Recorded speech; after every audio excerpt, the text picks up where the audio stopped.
forcing him around the long way. He's going to be okay, though, with the heal, just in case any kind of action was going to come out from the side of Empire. And, well, here we go, Andy, straight into game 2. Yeah, it did end up being a Silent Queen of Pain. I think we talked about that during the draft as well. I'm really interested to watch this bottom lane. Like, this lane, I think, has probably some of the biggest implications outside of the tri-lane. Like, the 1v1 mid, which, by the way, MP is actually going Exort, so maybe he favors just having the high damage output. I really thought Quaswex would be very solid here at stopping the kind of 5-man deathball coming in from Resolution. But I suppose if you're going in a 3 versus 3 in top lane, having that Exort Sunstrike is going to be really nice and adding just a little bit more damage to your fight so you can actually get the kills early. Okay, in terms of the top lane, what can we kind of expect to see here from both sides? Is this an easy win for either? I honestly think that Empire will have a slight edge just because Queen farming, very high damage, good range. Gyrocopter has to put himself a little bit into harm's way to really successfully hit creeps in the situation. But either team can get kills. It's all about if MVP find an isolated support and he gets lifted into a rocket barrage, that hero is probably just dead. Going to try for it going on silent. Always want to fly there with a light strike array onto 2. Ice shards as well, proving to be very disruptive. Stopping MVP being able to look for anything more off the back of it. Yeah, it's going to be kind of both teams vying for a better position, trying to control this top lane. If somebody gets out of position at all, it's just going to be like a straightaway kill, I think, for either team. Although I think it's less likely that Empire give away a kill here because their core not only can stay farther off the creep wave, but also has blink. But no, always want to fly so far. He's getting dragged up and he's going to get body blocked as well. The ice shards perfectly from Aloha Dance, creating that ability for always want to fly to back up. If that was intentional, what a player. Like, honestly. Perfect placement of the shards. And no one to die as of yet here on this top lane. Always want to fly was actually amazingly out of position there. It is a godsend for Empire that he did not just give away first blood. Back to the mid lane. How are we doing in terms of CS? Well, DK 14 for 2. Against Invoker's 9 for 0 at the moment. So, well, Resolution having the slightly better time here in the mid. Bottom lane, how's the farm looking for both? Well, Yoku actually doubling the CS here of Brood. So Axe certainly having the favorable time down here, being able to clear out those creep waves. Yeah, they're just both cutting each other. Like, if you're Axe and it's very early in the wave and you know that nobody's going to be pressuring you, you can just go and cut every single time. Brood actually can't do anything about that at all. So you can see, like, somebody, he's just running his spiderlings away. He realizes that if they get taunted, there's a good chance they just straight up die, especially once you start getting larger numbers of them. I think Yoku can even just walk behind a tower. Like, it's really not that dangerous. Considering how much pressure Empire are applying to top lane, he gets the 1v1 matchup that he probably wanted the most out of any other hero on the map. So he can really push the limits of this. And he certainly seems to be doing so far. 3 minutes in, though. No one to drop. We did see Empire trying to look there for JRX as they chased him around the jungle, but still nothing. No blood yet to be spilt on the battlefield. Mid lane still Resolution, maintaining a slight lead here against MP's Invoker. And bottom lane, Yoku gets a call off and does bring Sun incredibly low here with the spins. The Spider-Man needs to be careful that he doesn't let that happen again. The early lane is really tough for Brood, no matter what build you go. The build that you actually kill him with the incapacitating bite, you still need level 6. Because if you get called on top of a creep wave and you don't have insatiable hunger to offset the spin damage, you just die too quickly. So I think he'll probably just end up skipping it and opt for the jungle farming build. That's the more stable lane pushing style of strategy. Because you have to assume eventually Yoku's going to rotate. Like, he's going to get blink, and then he's going to go try to either help the tri lane or he's going to try to gank mid. I mean, the question is, Yoku in this situation, does he just go straight for the blink, or does he look for the Vanguard to make it impossible for the Broodlings to do anything, and so that he can continue to farm? Oh my god, that money. Damn, top lane. They get the lift, indeed, dragging up to the high ground the Lina, and always want to fly there, giving away first blood, and giving it to the Gyrocopter as well. Foreb going to be able to pick that one up for Hot 6. Yeah, the tri-lane for Empire failing is going to be really bad news. They're relying heavily on sustaining their 1v1 matchups because right now Resolution is winning mid and Yoku is winning bottom. So the tri-lane needs to, at the very least, not give away kills. That is the ultimate bad thing that can happen because once your supports start moving, you have more options for Chaos, for a Hot 6 to be able to also have their own support rotations. Although I guess you could argue that Dazzle rotation isn't really that good. Like, the Rubik is going to have to stay top more or less, or I guess they can move the Rubik and keep a Dazzle top, as they've opted to do here. I always want to fly it. Sorry, Low Dance actually coming in with a rotation on Tusk. They're going to find the Dragon Tail, and now with the Elder Dragon form, looking for MP. Jerax is there, and the TP reaction from Heen as well will force back both the Tusk and Resolution here on the Dragon Knight. They're not going to be able to find anything, but of course, top lane now. Silent and Always Want to Fly know that Forev's on his own, and this is the time to jump, going straight in. The Rocket Barrage doing a hell of a lot to Silent. He needs to be careful. Always Want to Fly trying to bring this one down. Has he got enough damage? Forev's just going to chase this down with the Rocket Barrage. Can he get the kill onto Silent? No, the Light Strike Array. They'll just be able to turn it around, but Silent...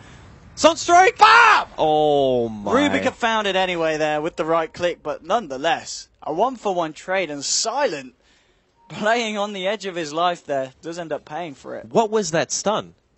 That stun wasn't even close. Always Want to Fly is not having a very good game right now. There were 2 times where he was really out of position, and that stun was like a huge biff. If Silent died because of that, that would have been like I think a tilting play for Empire. Silent, nonetheless, they did find the kill on Jerax. Going to go in for more here. But Forever is being backed up by Hina and Jerax this time. Bottom lane. How's it going for both of the heroes? Yoku has 2,300 gold. He's got enough for that Blink Dagger now. 6 minutes in.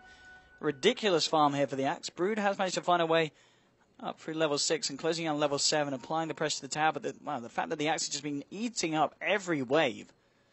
I mean, this man is one of the richest Axes I've seen in a long time. Yeah, the net worth difference is pretty much entirely his gold. Like, it's just the fact that Yoku is having an insane game. But you can see that Sunbi now, he's got enough levels so where he can actually start cutting the wave himself. So both heroes are pretty much going to do the same thing. Like, both towers will stay at 100% HP. They're both going to continually just eat the creep wave, and the lane will stay stagnant. They're going to try and go for Silent here. They've not got enough damage now. Low Dance with the Ice Shards, trapping up Heen. The Sunstrike will come out. Will it connect? Yes, it will. A Low Dance is going to get taken out by Invoker. It's a 1-for-1 so far now. Forever, the Rocket Barrage doing so much. Always Want to Fly to fall. There's the rotation here from Resolution with the Breathe Fire. Will bring down Forev, turning it into a 2-for-2 here on this top lane.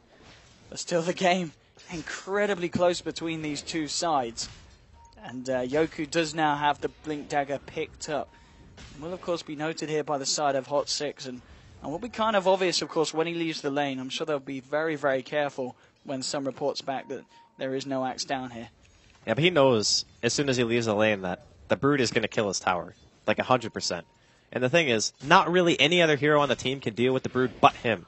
So Empire might just be saying, you need to stay bottom for a really long time. Like, just make sure that our towers don't just die. And they're going to rely on the 4v4 and trying to win their matchup that way, instead of having Yoku kind of walk around and look for any kind of engagement.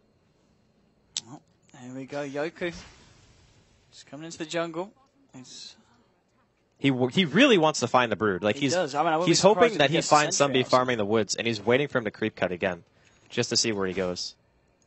But I think the fact, like, if he gets a wave out like this, and he's able to just push the tower, then the tower is actually going to take damage, because the fact that somebody had to skip that wave thinking that Yoku was too close and might have blinked on him is going to make that tower get hit, and that's not great. Like, taking tower damage right now is, it seems like a small trade, but if that tier 1 dies in the off lane before the Brood is able to kill the tier 1 and Empire's safe lane, then it's like, the Axis super won the lane at that point. He's moving in again, and he's going to look for the call. Will find it. Oh, the spins there. There's one, there's two. Not quite enough, though. Sun is going to be lucky there. Top. Oh, let's see if we can find a kill here. Sunstrike's going to be off the mark, and now with the snowball, they might be able to turn this one, Empire. Cooldown coming in from Forever. Silent's got to be careful, taking a hell of a lot of damage. Jerax hasn't got the ability to lift him. Silent should be able to duke this out. Has got a blink in a second. Actually trying to, get in the burst damage in. Light Strike Array is going to miss, unfortunately, from Always Want to Fly. Silent just going back in with the right clicks. Should be able to find Jerax. Will do. A low hard dance and Always Want to Fly able to clean off the gyro as well. Forever to fall. And Silent being credited there with the double kill here on the top lane.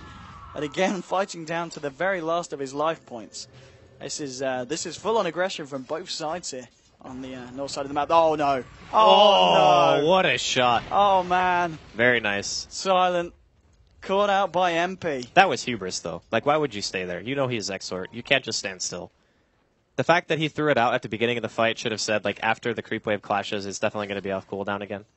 I think Silent will learn his lesson after that. But still, like, Empire are winning the 4v4 exchange. MP is playing Exort Invoker, which is the hero that is notorious for pretty much never rotating until at least he gets level 9, because that's when you get double Forge Spirits, if you go 4 Quas, 4 Exort, and then obviously you have your 1 point into Invoke. So now, he has it available. This is the point in time where he can actually start TP counter ganking. Empire are going to have to keep that in mind. But the fact that Empire are winning the 4v4 and their Axe is doubling the CS of the Brood. Of course, a lot of those are Broodlings, but Broodlings still give you money. Like, he's got 121 CS in 10 minutes. Like, that is the most bloated creep score I think I've ever seen. Oh, yeah, he's been having a great game. 1200 gold now on top of the Blink Dagger top lane, trying to go in onto Silent, but Silent actually able to clean up the kill there onto Heen. Looking for more resolution with the haste rune. Moving in onto a hot 6 for Ev. He's got the dragon down. Here we go. Looking for the stun from Light Striker 8. This time, always want to fly. He's on top of it, and they find themselves a second kill on this top lane, Empire. 8-5 now on the board, and Empire starting to break away. For now, Empire, I don't really know what Hot 6 are going to be able to do with their supports. That's the biggest weakness that they have right now. Like, Jerax is level 6, which is good, because that means he can actually start stealing damage spells. This is actually the point where you're not going to have to worry about having Dazzle Rubik support with just a Gyro for damage and an Exort Invoker. And it could also be the reason why Hot 6 in general decided to go Exort, as we're also going to see Tower dropping here in top lane. But they kind of have this issue where they're relying pretty heavily on the Brood to create space for them. But since all Empire have to do is have Yoku down there, Empire don't have to react at all. They might try and fight this Jerax with the stolen ice shards, blocking off Yoku. Can they bring down this axe? He's pretty damn tanky. Resolution's there, still with the Elder Dragon form. And now with the Snowball Initiation, it does take a lot of damage here for the cooldown. He needs to get himself out. He's not going to be able to. The Rocket Barrage will finish him off. And now Hot 6 turning their attention towards Resolution. He actually gets Dazzle there with the long-range Dragon Tail. Will be able to bring down something with him, as he's almost certainly going to fall here. Will do in the end. Hot 6 claim themselves 2 and just lose Yoku. 1 here. Yep, he just walked into a very angry MP. Well, making it 3 for 1. Empire slipping a little bit away here as Hot 6 closed the gap. And off the back of it, we'll look to take this tier 1 top lane. You've still got Silent putting on the pressure. But hang on, have we got a Sunstrike? No, he's not got it invoked. He's standing on the range.